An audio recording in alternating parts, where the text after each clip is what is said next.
It's time for the Wrestling Observer Extra. With Dave Meltzer, right here on The Law, live audio wrestling. And let's go, my now smoking with the best. Dave, we're following Raw, taking a page out of their book. We're doing a 3-hour show tonight just because slightly busy this week. How are you still awake, Dave? How was the week? Yeah. It was a crazy week. You know that I slept all day yesterday because it finally hit me, you know, all that working from all those shows and all those stories. And yeah, I mean, it's crazy. We had the best match probably in MMA, the best match probably in pro wrestling. And we had two of the bigger news stories probably of the year. Certainly one of the biggest of the year with the guys leading New Japan, Nakamura and AJ Styles and Gallows and Anderson. So yeah, it's an incredible week of news.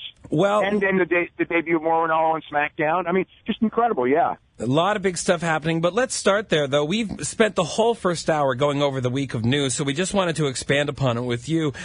Bullet Club, coming over, how do you book these guys so that they get over to a North American audience?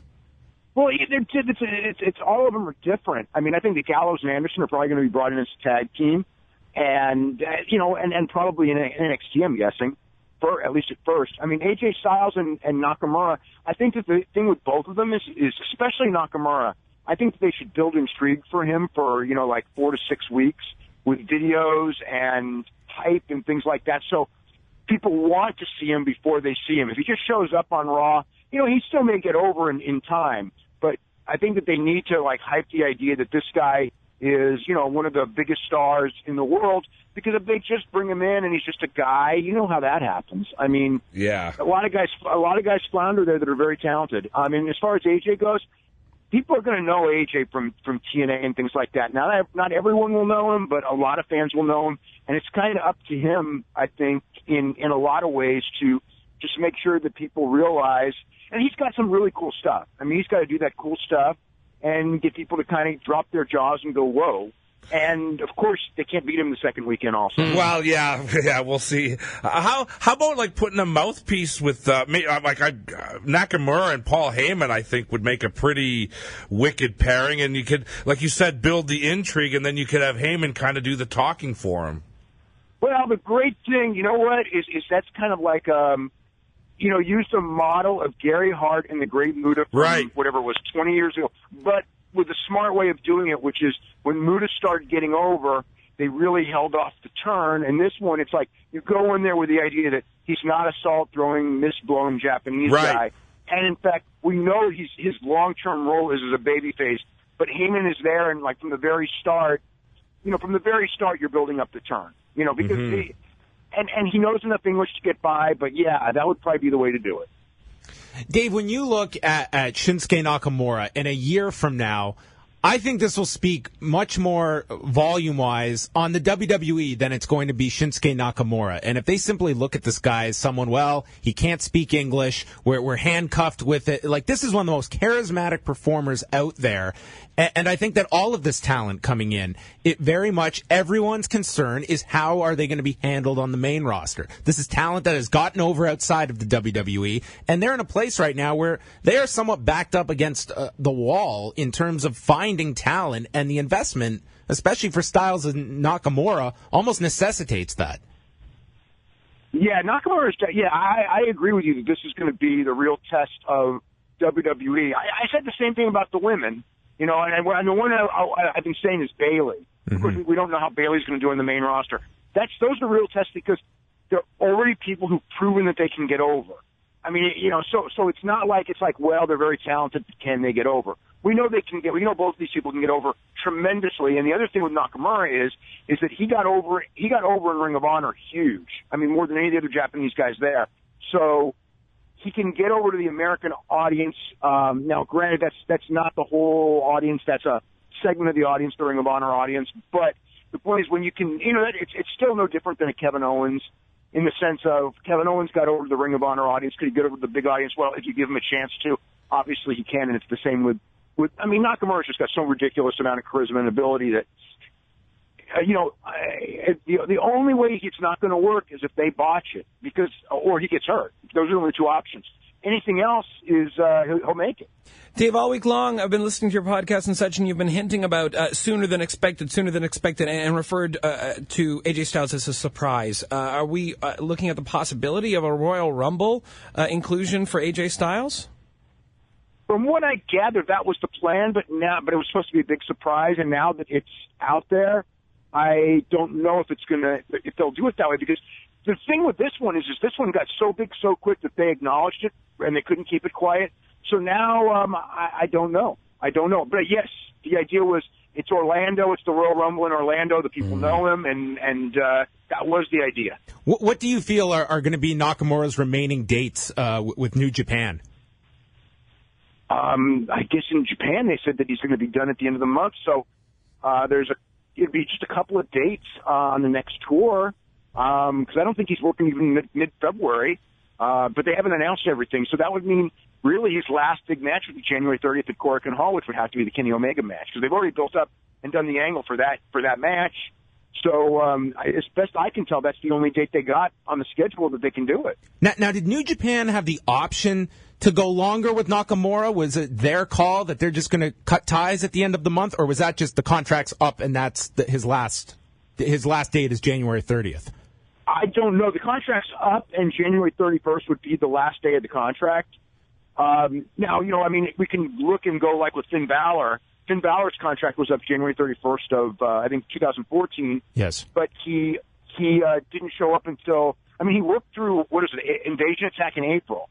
So I thought that with Nakamura would be the same thing, but the impression I got is that, he did an interview in Japan, and he said that January 31st was his last day, so I think that's what it is.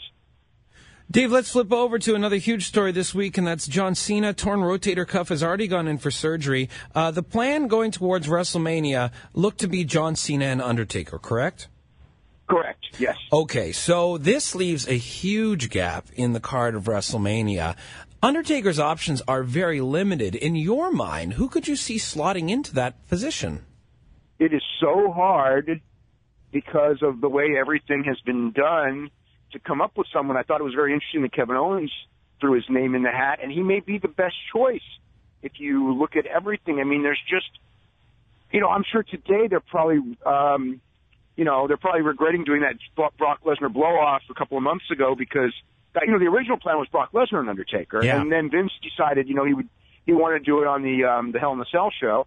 So now that one's kind of, So right now we've got a situation where neither Brock Lesnar nor Undertaker have opponents. So I think that's where Sheamus and Bray Wyatt and Del Rio and maybe Rusev and those guys are going to be the names batted around for those two spots. What about Brock versus Rock?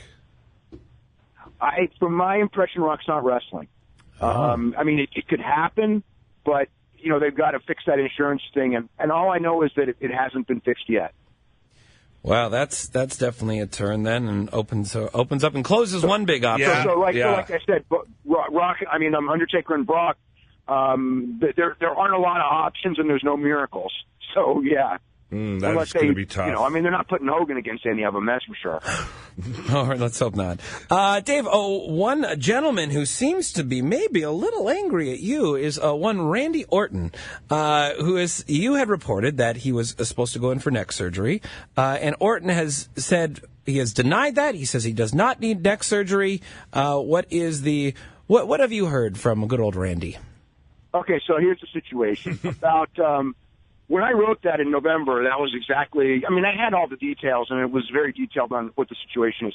Now, my impression is that and I can't tell you the date, but it wasn't this week, but it was probably within the last 2 weeks, he was told that he may not need neck surgery. Perhaps he was even told he doesn't need neck surgery, or doesn't need it now, or whatever it is, but that is the situation, but it was kind of a real cheap shot, I thought, because, first of all, it's not like he didn't have neck issues. No, he's got bone chips in his neck, I believe. But the thing is that this was back in November. In November, it was accurate. Ric Flair, who's his mentor, had already reported it. I reported it first, but Ric Flair reported it as well. But the point is that if you're going to say, hey, it's not true, say it in November. He didn't say it in November. And it's this thing of, I just found out this week he said that. It's like, really? WWE, you think WWE isn't monitoring his injury, and they don't know everything. And now, I just felt, again, it was kind of a hassle for during the week in the sense of, you know what it is, and it's just, it's the same thing as but I consider it kind of like Eric Young when Eric Young goes, "Oh, see, we weren't kicked off in September." No, you're right. You were kicked off in December, but the story was right. Yeah. Well, hey, you know what? You led us there with Eric Young, and TNA debuted this week on Pop TV. Before we taint you with our opinions, what was your overall perspective of this program? It was just there. I was disappointed. I was really disappointed with the pay-per-view. I thought that, I just think that you really want to go in there. They have talented guys, and you really want to put that pay-per-view together where you impress people and go, you know what, you should have bought that show. That very few people are going to buy it, but you want that word of mouth going, you know what, you missed a good show. And instead, it was just thrown out, garbage, really. I mean, there were a couple of good matches, but as an overall show, I thought it was just such a weak show. They promoted it poorly. As far as the impact was okay, but it didn't. They had the world title tournament and everything like that, but it was. It was just more of the same, Dave. It's like they didn't really think to kind of revamp, or maybe we're moving to a new network. Let's change it up a little bit. It was just Impact. It's the exact same thing they've been doing. Yeah. And the star power is low, and the new guys. I don't know. It's just the new guys like. I don't know exactly what it is about them, except for Ethan Carter III. I don't think any of the new guys are clicking, and it's not that they aren't good. I think Gallows is great, and Eli Drake is a good promo, and he looks good. But it's just like I don't know what it's like in TNA. Like look at Edwards and Richards. It's like it feels like they've almost fallen off the face of the earth. Do you know what I'm saying? Well, they were really hot when they were in Ring of Honor. It's like you kind of go to TNA. And then you just kind of are forgotten. And I know they're trying with Mike Bennett, but Mike Bennett came off as such a stretch. Like when Josh Matthews just goes like, Google Mike Bennett, he's like a game changer. It's like you Google Mike Bennett and it's just Mike Bennett. I mean, it's like they're trying to they want him to be Ric Flair, but don't say Google the guy when people who Google him are going to find out, hey, he's just a guy. You watch that show, Dave, and it just feels like here's a company that feel they have the winning formula, and it's just all these obstacles in their way, whether it's the network and we don't get promoted. But the formula and the creative, they're just so married to this presentation of pro wrestling that I was hoping to see a major reboot this past week, and it was the identical show you were seeing on Destination America. Well, but here's the thing. Okay. The guy who's in charge of creative is John Gaborick, and John Gaborick only knows one thing. It's WWE. They need somebody in charge who knows lots of things and can draw from lots of different places and lots of different ideas. That's what they need. That's why Heyman a couple of years ago might have been their only saving grace, because you're getting, it's like, how can you change when the only thing you know is WWE? And so all you can do is copy WWE, and we know copying WWE isn't going to get you anywhere, because WWE will always do WWE better. Dave, we saw the return of James Storm. What was the contractual situation there? Because the last time we saw James, he was on NXT. He never signed with NXT, and evidently they didn't give him a very good offer, and TNA gave him a much better offer, so he went with TNA. So, that's what was going to happen no matter what. I think it's interesting, and it's good for TNA, and at least they've got him in a better role because... The role that he had with the Revolution, there were times where it was okay, but you know what I'm saying? It's like it really wasn't a good fit. James Storm is James Storm, and I thought that interview was weird too, though, because it's kind of like saying like, oh yeah, they gave me this fake character and I didn't like it, so I went home and quit. And it's kind of like, what does that say about your product when you're saying that? Not in an interview on the website, but on your television show. Yeah, and also they spoiled his re-debut with a bad cue of music. Dave, we have to say goodbye this week. We know you're extremely busy. How many issues of The Observer are there going to be? 8 this week? Well, there was a double issue last week, and then this week it should be a single issue. There's a lot of stuff over the weekend and some shows around, and the TNA stuff, and there's a couple of features I'm working on, so... Hopefully it'll be a normal issue. This last issue was a big issue with, all kinds of stuff. Yeah, the last issue was probably one of the better issues I've done in a while, because it was kind of forcing with the, right when you're finishing and then like Cena gets hurt, right? I mean, what a crazy week. Yeah. They knew Monday, Dave, and they waited till Wednesday. Yeah. Just for you. I know. Normally I would be done by then, but, because of the Tokyo Dome, I was like, behind, and then right as I'm finishing, I start getting texts. John Cena's hurt. Like, he's going to need shoulder surgery. And it's like, oh, that just only changes WrestleMania and every single plan WWE has. All right, Dave. Well, hopefully this week is a little bit calmer. You got a bit of sleep, but we'll still talk to you next week at the same time. All right? Okay, have a great week. There you go. You too. Dave Meltzer, WrestlingObserver.com is where you can find all his fine work.